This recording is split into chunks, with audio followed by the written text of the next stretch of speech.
నిమిషప్రియ ప్రాణాలు కాపాడటం ఎలా? ఇప్పుడు భారతదేశం మొత్తం ఈ ప్రశ్నకు సమాధానం వెతుకుతోంది. నిమిషప్రియని ఎలా దక్కించుకుందాం? కేరళ ప్రజలతో పాటు తెలుగు ప్రజలు కూడా నిమిషప్రియ నుంచి గుడ్ న్యూస్ కోసం ఎదురు చూస్తున్నారు. కానీ సిచ్యువేషన్ మనకు అనుకూలంగా కనిపించట్లేదు. ఏ క్షణమైన నిమిషప్రియను ఉరితీసే అవకాశమే కనిపిస్తుంది. నిమిషప్రియను ముమ్మాటికి ఉరి తీయాల్సిందేనంటూ తలాల్ కుటుంబం బహిరంగంగా చెబుతోంది. బ్లడ్ మనీ ఇస్తామని 8.6 కోట్లు అంటే దాదాపు 9 కోట్ల రూపాయల డబ్బులు ఇస్తామని చెప్పినా కూడా నిమిషప్రియను క్షమించేది లేదని చెబుతున్నారు తలాల్ కుటుంబ సభ్యులు. నిన్న కొంత అనుకూలమైన వాతావరణం కనిపించింది. ఏదైతే కేరళకు సంబంధించిన సున్నీ లీడర్ అబూ బకర్ ముస్రియార్ కొంత చర్చలు జరిపారో ఆ చర్చలు ఫలిస్తాయని అందరూ భావించారు. అబూబకర్ చర్చార్ భారత Indian grand Mufti of India అంటారు ఆయన కొంత ప్రయత్నం చేశారు.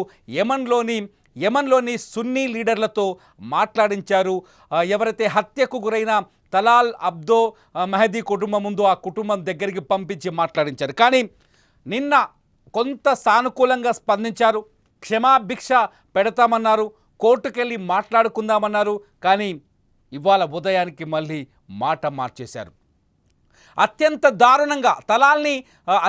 దారుణంగా చంపేసిందని ఎవరైతే తలాల్ సోదరుడు అబ్దుల్ ఫతే మెహదీ, ఇప్పుడు మీరు ఫోటోలో చూస్తున్నారు అబ్దుల్ ఫతే మెహదీ, ఈ మెహదీ చెప్తున్నాడు, నా సోదరుని అత్యంత దారుణంగా చంపేసింది నిమిషప్రియ. ఎట్టి పరిస్థితుల్లోనూ నిమిషప్రియను క్షమించేది లేదు. ఆమెకు మేము క్షమాభిక్ష పెట్టం, ఆమెకు ఉరిశిక్ష అమలు చేయాల్సిందే చెప్తున్నారు. ఈ హత్య కేసులో ఇంకొక నర్సు కూడా ఉంది. ఆ నర్సు పేరు హసన్. ఎవరైతే నిమిషప్రియ నివాసం ఉంటున్న ఇంటి కిందనే ఆ హసన్ కూడా నివాసం ఉండేది. నిమిషప్రియ తలాల్ అబ్దో మెహదీని చంపినప్పుడు మెహదీని చంపిన రోజు ఆ డెడ్ బాడీని ముక్కలు చేసి వాటర్ ట్యాంక్లో వేయడానికి నిమిషప్రియకు ఆమె కూడా సహకరించింది. ఆమెకు కూడా ఈ హత్య కేసులో యావజ్జీవ కారాగార శిక్ష పడింది. ప్రస్తుతం ఆమె శిక్ష అమలులో ఉంది.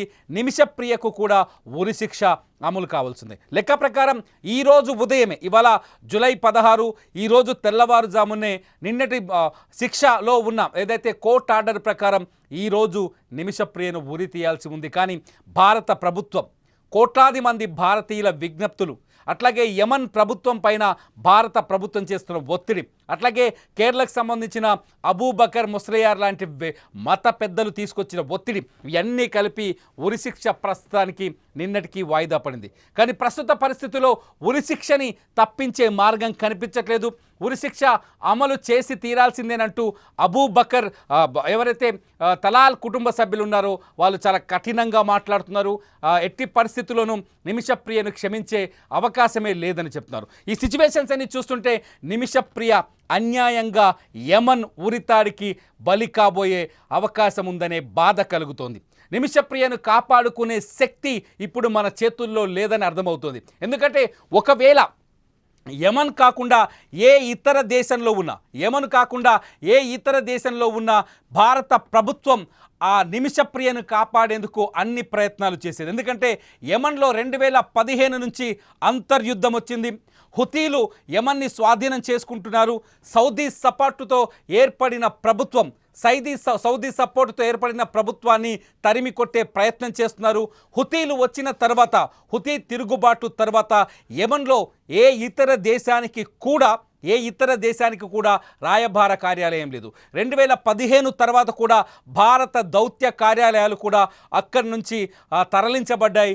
దౌత్యం యమన్ ప్రభుత్వంతో చర్చలు జరిపే పరిస్థితులు కనిపించట్లేదు. కానీ భారత ప్రభుత్వం తనకు వీలైనంత పనిచేసింది. భారత ప్రభుత్వం ఏదైతే సనా ఉందో, యమన్ రాజధాని సనాలో ఉన్న జైల్లో ప్రస్తుతం ఈ మన నిమిషప్రియ ఉన్నారు. ఆ నిమిషప్రియ ఉన్న జైలు అధికారులతో టచ్లో ఉంది. ఉరి విషయంలో తమకు అవకాశం కావాలని, నిమిషప్రియ నిమిషప్రియకు పడ్డ శిక్షని తగ్గించేందుకు అవకాశం కావాలని భారత ప్రభుత్వం విజ్ఞప్తి చేస్తుంది, భారత విదేశాంగ శాఖ విజ్ఞప్తి చేస్తుంది. At the same time Kerala ప్రభుత్వం, కేరళ ముఖ్యమంత్రి పినరయి విజయన్ కావచ్చు, మనతో సుమన్ టీవీతో కాసేపటి క్రితం మాట్లాడిన ఎవరైతే సంతోష్ ఉన్నారో సిపిఐ ఎంపీ, ఆయన కూడా చెప్తున్నారు చాలా స్పష్టంగా నిమిషప్రియను కాపాడేందుకు మా కేరళ ప్రజలు, రాజకీయ పార్టీలు, మా రాజకీయ నాయకులు వీలైనంత పని చేస్తున్నారు, వీలైనంత ప్రయత్నాలు చేస్తున్నారని చెప్తున్నారు. ఈ ప్రయత్నాలన్నీ కొనసాగుతున్నప్పటికీ కూడా నిమిషప్రియకు ఉరితాడుని నుంచి నిమిషప్రియను దూరం చేసే పరిస్థితి ప్రస్తుతం కనిపించట్లేదు. అక్కడ షియా లీడర్లు కావచ్చు, అక్కడ సున్నీ లీడర్లు కావచ్చు, భారతదేశంలో ఉన్న సున్నీ సంఘాలు కావచ్చు, వీళ్ళందరూ ఎంత ప్రయత్నించినా సిచ్యువేషన్ అనుకూలంగా మారట్లేదు. ఎందుకంటే ఇది అనుకూలంగా మారాలి అంటే ఒకే ఒక దారి కనిపిస్తుంది. ఎవరైతే హత్యకు గురయ్యాడు తలాల్ అబ్దో మెహదీ, హత్యకు గురయ్యాడు, నిమిషప్రియ చేతిలో 2017లో దారుణ హత్యకు గురయ్యాడు. అతని కుటుంబం నిమిషప్రియకు క్షమాభిక్ష పెట్టడం తప్ప మరో దారి కనిపించట్లేదు. షరియా చట్టాల ప్రకారం బ్లడ్ మనీ తీసుకొని ఇటువంటి కేసుల్లో సహజంగా క్షమాభిక్ష ప్రసాదిస్తారు. ఇటువంటి వాళ్ళకి ఒకవేళ క్షమాభిక్షలో కూడా 2 రకాలు ఉంటాయి. ఒకసారి మరణశిక్షను రద్దు చేసి శిక్షను తగ్గించే అవకాశం ఉంటుంది, ఒక్కోసారి పూర్తి శిక్షను రద్దు చేయమని వేడుకునే అవకాశం ఉంటుంది. నిన్న వాళ్ళ కుటుంబ సభ్యులు, తలాల్ తల్లిదండ్రులు మాట్లాడినట్టుగా తెలిసింది. వాళ్ళు కొంత అనుకూలంగా ఉన్నప్పటికీ తలాల్ సోదరుడు అబ్దుల్ ఫతే మెహదీ మాత్రం ఇందుకు అనుకూలంగా లేనట్టుగా తెలుస్తోంది. ఎట్టి పరిస్థితుల్లో నిమిషప్రియని ఉరి తీయాల్సిందే అని పట్టుబడుతున్నట్టుగా తెలుస్తుంది. నిజానికి నిమిషప్రియ తలాల్కి ఎటువంటి అన్యాయం చేయలేదు. నిమిషప్రియ తలాల్ని నాశనం చేయాలని ఎక్కడ ఆలోచించలేదు. అసలు ఏం జరిగిందని నిమిషప్రియని ఒక్కసారి మీడియా టచ్ చేస్తే వారానికి 2 సార్లు ఆమెతో ఫోన్లో మాట్లాడే అవకాశం కలిగింది వాళ్ళ కుటుంబ సభ్యులకి. నిమిషప్రియ తల్లి ప్రేమకుమారి గడిచిన ఏడాది కాలం నుంచి యమన్లోనే ఉంటున్నారు. నిమిషప్రియ ఎవరైతే తలాల్ కుటుంబ సభ్యులు ఉన్నారో వాళ్ళ కాళ్ళ వేళ్ళ పడుతున్నారు. తన కూతురికి ప్రాణభిక్ష పెట్టమని వేడుకుంటున్నారు. ఎంత డబ్బైనా ఇస్తామని, బ్లడ్ మనీ కింద ఎంత డబ్బైనా ఇస్తామని ఆమె ఓపెన్ ఆఫర్ ఇచ్చారు. నిజానికి ప్రేమకుమారి కేరళలోని పాలక్కడ్ జిల్లాలో ఒక కూలి ఇళ్లలో పనులు చేస్తూ బతికేది. ఆ తల్లి కోసమే నిమిషప్రియ కష్టపడి చదివి నర్సుగా ఒక సర్టిఫికెట్ తెచ్చుకున్న తర్వాత డబ్బును సంపాదించడం కోసం, కుటుంబాన్ని కాపాడడం కోసం 2008లో యమన్ వెళ్ళింది. యమన్ వెళ్ళిన తర్వాత అక్కడ ఒక ఆసుపత్రిలో అబ్దుల్ లతీఫ్ అనే ఒక వ్యక్తి నడిపిస్తున్న క్లినిక్లో చేరింది. అక్కడ కొంత సంతోషంగా ఉన్న తర్వాత 2011లో తన పెళ్లి చేసుకోవడానికి కేరళ వచ్చింది. కేరళలో ఆటో నడిపించుకునే టోనీ థామస్ అనే వ్యక్తిని నిమిషప్రియ పెళ్లి చేసుకుంది. టోనీ థామస్ని కూడా పెళ్లి తర్వాత యమన్కి తీసుకెళ్ళింది. యమన్కి తీసుకెళ్ళిన తర్వాత టోనీ వాళ్ళకు ఒక కూతురు కలిగింది. వాళ్ళ కూతురు 7 సంవత్సరాల వయసు ఉంది ఇప్పుడు ప్రస్తుతానికి. అయితే ఆ కూతురిని పెంచలేమని, ఆమెని సరిగ్గా చదివించలేమని, అట్లాగే యమన్లో వచ్చే ఆదాయం తమ కుటుంబానికి సరిపోదని 2014-15 సమయంలో ఎవరైతే థామస్ నిమిషప్రియ భర్త కూతురు తిరిగి కేరళకు వచ్చేసారు. అయితే నిమిషప్రియకు వీసా ఉంది. 2015 తర్వాత థామస్కు అతని కూతురికి వీసా దొరకలేదు. దీంతో నిమిషప్రియ తాను 2014లో ఎస్టాబ్లిష్ చేసిన క్లినిక్ని నడిపించడం కోసం మళ్ళీ యమన్ వెళ్ళింది. నిజానికి ఈ క్లినిక్ని నడిపించడం కోసం చాలామంది చెప్తూ వచ్చారు, ఎవరైతే హత్యకు గురైన తలాల్ ఉన్నాడో తలాల్ పేరుతో వ్యాపారానికి లైసెన్స్ తీసుకున్నారని. కానీ వాస్తవానికి అది పూర్తి విరుద్ధం. ఎవరైతే నిమిషప్రియకు 2008లో ఉద్యోగం ఇచ్చారో అబ్దుల్ లతీఫ్ అనే వ్యక్తి ఈ క్లినిక్ని ఏర్పాటు చేశారు. అయితే ఈ క్లినిక్ని ఏర్పాటు చేయడంలో ఈ తలాల్ వాళ్ళకి నిమిషప్రియకు సహకరించారు. అందుకు బదులుగా నిమిషప్రియ తలాన్ని ఇండియాకు తీసుకొచ్చింది. 2015 జనవరిలో భారత్కి తీసుకొచ్చింది. అతని సొంత మనిషిగా చూసుకున్నారు నిమిషప్రియ కానీ ఆమె భర్త థామస్ కానీ. మీరు ఫోటోలో చూస్తున్నారు ప్రస్తుతం ఇండియాలో తలాల్ 2015లో ఇండియాలో తలాల్ ఇక్కడి కార్లో ఇక్కడి బైక్ మీద తిరిగిన ఫోటోలు, ఇక్కడ తను తీయించుకున్న ఫోటోలు ఇది కేరళలో తీసుకున్న ఫోటోలు. ఈ ఫోటోల ఇది 2015లో తలాల్ ఇక్కడికి వచ్చినప్పుడు నిమిషప్రియతో పాటు ఇక్కడికి వచ్చినప్పుడు తీయించుకున్న ఫోటో. ఈ ఫోటోల నేపథ్యంలోనే నిమిషప్రియ ఇతన్ని పూర్తిగా నమ్మింది. తలాల్ తమ కుటుంబ సభ్యుడు లాంటి వాడని, తలాల్ తమకు అన్ని రకాల సహాయ సహకారం అందిస్తాడని, తలాల్తో కలిసి తాము యమన్లో వ్యాపారం చేసుకోవచ్చని నిమిషప్రియ భావించింది. తలాల్ని నమ్మి తిరిగి 2015లో మళ్ళీ యమన్ వెళ్ళింది. ఎప్పుడైతే తలాల్ నిమిషప్రియ యమన్కి చేరుకున్నారో అప్పుడే తలాల్ తన నిజ స్వరూపాన్ని బయటపెట్టారు.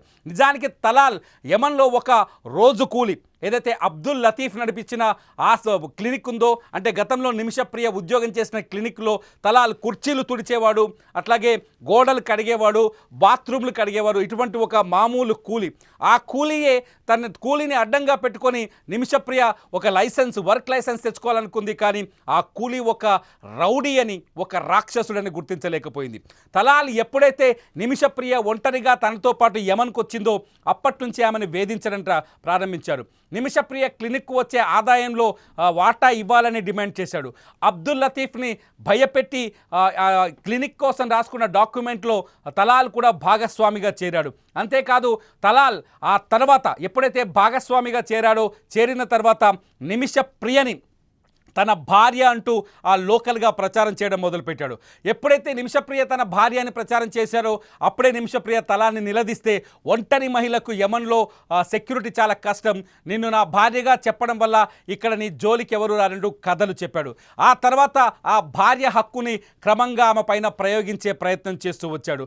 భార్య హక్కును పెంచుతూ ఏకంగా క్లినిక్లోనే నిమిషప్రియ పైన దాడి చేయడం మొదలుపెట్టేవాడు. కొట్టేవాడు, ఉమ్మేసేవాడు, అవమానించేవాడు. దీంతో క్లినిక్లో ఉన్నవాళ్ళు కూడా తలాల్ను చూసి భయపడేవాళ్ళు. ఎందుకంటే అతను ఒక తాగుబోతు, ఒక డ్రగ్గిస్ట్, అట్లాగే ఒక తిరుగుబోతు. నిజానికి తలాల్కి పెళ్ళయింది, పిల్లలు కూడా ఉన్నారు. వాళ్ళందరినీ వదిలేసి నిమిషప్రియని హింసించడమే లక్ష్యంగా పెట్టుకున్నాడు.